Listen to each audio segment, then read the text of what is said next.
तो पिछले एपिसोड में हमने देखा स्काउट रेजिमेंट या कहूँ तो सर्वे कॉर्प्स मिशन के लिए दीवारों के बाहर निकल पड़ते हैं। फिर एरविन के कहने पर सब लोग लॉन्ग रेंज स्काउटिंग फॉर्मेशन में आ जाते हैं। दूसरी तरफ आर्मिन का पाला एक फीमेल टाइटन से पड़ता है और एक पल के लिए तो लगता है कि राइनर का काम तमाम हो चुका है, पर एंड मौके पर वो सिचुएशन संभाल लेता है, जिसके बाद वो फीमेल टाइटन सेंटर की ओर जाने लगती है।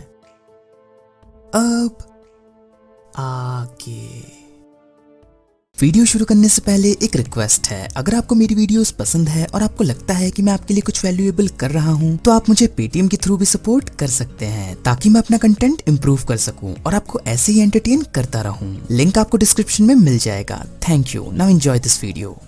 तो पहले सीन में हमें दिखाया जाता है जीन सीटी बजा रहा होता है। तभी राइनर आर्मिन से कहता है, क्या तुम्हारा गियर ठीक है? तो आर्मिन कहता है, ये काफी मजबूत है इसीलिए अभी तक नहीं टूटा। तो राइनर कहता है, चलो शुक्र है, पर अब हम क्या करें? जब तक जीन का घोड़ा नहीं आ जाता हम यहाँ से नहीं जा सकते। फिर जीन अपने मन में कहता है, क्या तो किस्मत है, राइनर का घोड़ा तो ऐसे आ गया जैसे कि उसकी पुरानी लवर हो, पर मेरा घोड़ा क्यों नहीं आ रहा? जिसके बाद वो दोबारा सीटी बजाकर अपने घोड़े को बुलाने की कोशिश करता है, पर कोई बात नहीं बनती और वो अपने मन में कहता है, यहाँ ज्यादा देर तक रुकना अच्छा नहीं है, अगर हालात बिगड़े तो हम में से किसी एक को यहीं रुकना होगा। आखिर हम क्या करें? आर्मिन को चोट लगी है और अगर राइनर घोड़े पर बैठा तो एक और शख्स का बोझ घोड़ा आसानी से नहीं संभाल पाएगा। तो क्या मैं रिस्क उठाकर पैदल ही अपने घोड़े को ढूंढने जाऊं? अरे नहीं, अभी तो हम मौत के मुंह से निकल कर आए हैं। जिसके बाद जीन दोबारा सीटी बजाने लगता है। फिर हम देखते हैं आर्मिन कुछ देर पहले हुए इंसिडेंट को याद करने लगता है, पर तभी राइनर उससे कहता है, तुम्हारा सिर अभी भी थोड़ा चकरा रहा है ना? पर हम में से किसी एक को तो यहाँ रुकना ही होगा। अब बस डिसाइड करना है कि रुकेगा कौन। पर तभी आर्मिन कहता है, रुको, क्यों ना पहले हम एक स्मोक सिग्नल फायर करके देखें। अगर फॉर्मेशन अभी भी वैसी ही चल रही है तो रो 3 स्क्वाड 4 अभी हमारे पास ही होनी चाहिए। जिसके बाद जीन एक इमरजेंसी सिग्नल फायर कर देता है। फिर राइनर कहता है, आर्मिन हम बस 3 मिनट ही इंतजार करेंगे, अगर तब तक कोई नहीं आया तो हमें डिसाइड करना ही होगा कि यहाँ कौन रुकेगा। तो आर्मिन कहता है, मैं रुकूंगा। जो सुनकर राइनर हैरान हो जाता है, पर तभी जीन कहता है, कोई तो आ रहा है, वो भी साथ में 2 घोड़े लेकर। और हम देखते हैं वो और कोई नहीं बल्कि क्रिस्टा होती है। फिर जीन अपने घोड़े को देखकर काफी खुश हो जाता है और क्रिस्टा कहती है, ये मेरी तरफ ऐसे दौड़कर आया जैसे इसके पीछे कोई राक्षस पड़ा हुआ था। क्या तुम लोग किसी टाइटन से लड़े? जिसके बाद क्रिस्टा की नजर आर्मिन पर जाती है और वो उसकी चोट देखकर काफी परेशान हो जाती है। फिर राइनर कहता है, तुम रिस्क लेकर यहाँ तक आई, तुम काफी अच्छी इंसान हो। तो क्रिस्टा कहती है, ये तो कुछ भी नहीं था, मैं काफी खुश हूँ तुम सब सही सलामत हो। जो सुनकर वो तीनों काफी हैरान हो जाते हैं और बारी बारी से अपने मन में कहते हैं, एक एंजल,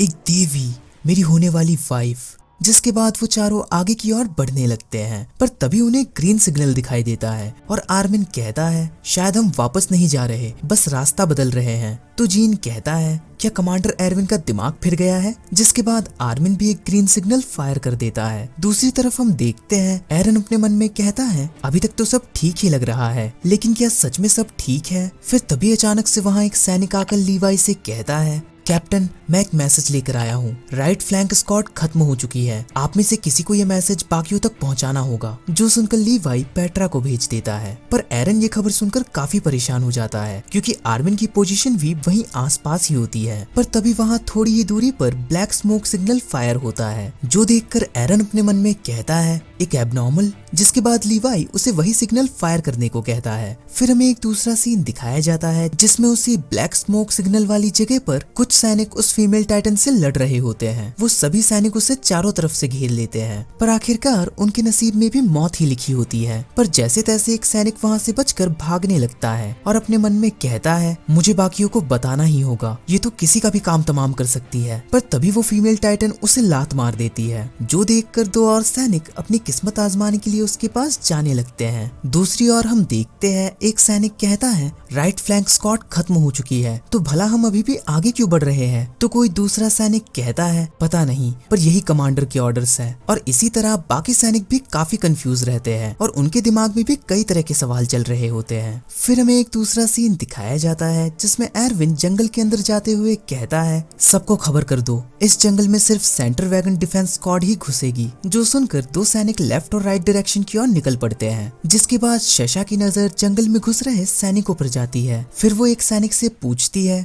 सर ऐसा लगता है सेंटर रैंक जंगल के अंदर जा रही है, पर अगर हम भी ऐसे ही चलते रहे तो आपको नहीं लगता हम पेड़ों से टकरा जाएंगे? तो वो सैनिक कहता है हम साइड से जाएंगे, जिसके बाद वो सब जंगल के बगल से होते हुए जाने लगते हैं। फिर हमें एक दूसरा सीन दिखाया जाता है जिसमें जीन आर्विन से कहता है हम मंजिल से दूर क्यों जा रहे हैं? भला कमांडर एरविन के दिमाग में चल क्या रहा है? क्या वो हम नए रिक्रूट्स को पिकनिक पर लेकर आए हैं? पर तभी अचानक से एक सैनिक आकर उन्हें वहीं रोक देता है और कहता है जल्दी से एक अच्छी पोजीशन ढूंढकर पेड़ पर चढ़ जाओ, और अगर कोई भी टाइटन जंगल में जाने की कोशिश करे तो उसे किसी भी कीमत पर रोको। जो सुनकर जीन कुछ पूछने की कोशिश करता है, पर वो सैनिक उसकी बात काट कर ऊपर पेड़ पर चढ़ जाता है। दूसरी तरफ कोनी मिकासा से कहता है सिर्फ सेंटर रैंक ही जंगल के अंदर जा रही है, पर क्यों और फॉर्मेशन का क्या हुआ? तो मिकासा कहती है फॉर्मेशन टूट रही है क्योंकि रास्ता इतना बड़ा नहीं है कि साइड फ्लैंक स्क्वाड्स भी जंगल के अंदर जा सके, इसीलिए हमें जंगल के साइड से होते हुए जाना होगा। जो सुनकर कोनी कहता है तो क्या हम शुरू से ही जंगल से दूर नहीं चल सकते थे? क्या कमांडर ने नक्शा ध्यान से नहीं देखा था या कुछ और बात है? तो मिकासा कहती है मुझे भी नहीं पता।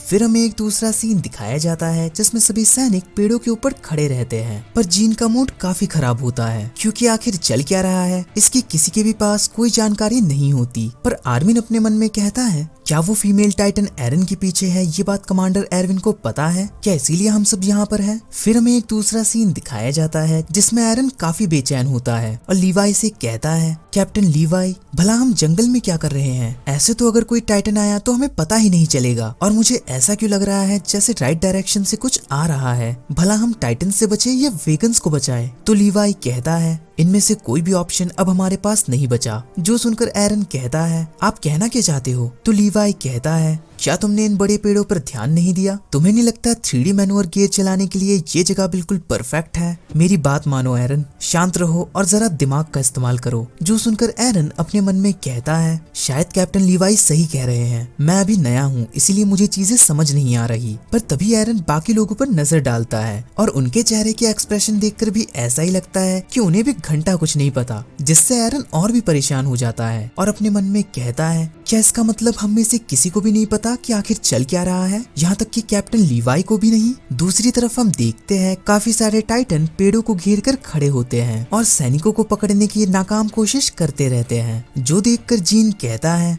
आर्मिन क्या हमारे ऑर्डर्स बस टाइटन को जंगल से बाहर रखने के लिए है? तभी कहीं जंगल के अंदर एक ब्लैक स्मोक सिग्नल फायर होता है और लीवाई कहता है सब अपने ब्लेड्स निकाल लो और तैयार हो जाओ। जो सुनकर सबको सांप सूंघ जाता है। फिर तभी हम एक दूसरे सैनिक को देखते हैं जिसे वो फीमेल टाइटन मारकर आगे की ओर बढ़ने लगती है और एरन को पकड़ने की कोशिश करती है, पर बस थोड़ी दूरी की वजह से एरन बच जाता है। लेकिन ये देखकर लीवाई की पूरी स्क्वाड बौखला जाती है और वो सब लीवाई से 3D मैनुअर गियर इस्तेमाल करने की परमिशन मांगने लगते हैं। पर तभी वहाँ रीइंफोर्समेंट यूनिट आ जाती है और वो उस फीमेल टाइटन को मारने की कोशिश करने लगते हैं, पर बदकिस्मती से उनको भी मौत ही नसीब होती है। जो देखकर सबके चेहरे का रंग उड़ जाता है और वो बार बार लीवाई से 3D मैनुअर गियर इस्तेमाल करने की परमिशन मांगने लगते हैं। जिसके बाद एरन उस टाइटन को देखते हुए अपने मन में कहता है तुम लीवाई स्क्वाड का पीछा करके खुद ही अपनी मौत तक आ रही हो। फिर इतनी देर की खामोशी के बाद लीवाई कहता है सब अपने कान बंद कर लो। वीडियो पसंद आई हो तो एक लाइक और कमेंट तो बनता है बॉस। ऐसी इंटरेस्टिंग वीडियोस देखने के लिए चैनल को सब्सक्राइब करके बेल आइकन दबाना मत भूलिएगा। इस वीडियो को अपने चाहने वालों के साथ शेयर करना मत भूलिएगा। मैं मिलता हूँ ऐसी एक इंटरेस्टिंग वीडियो के साथ, तब तक के लिए बाय। Thanks for watching.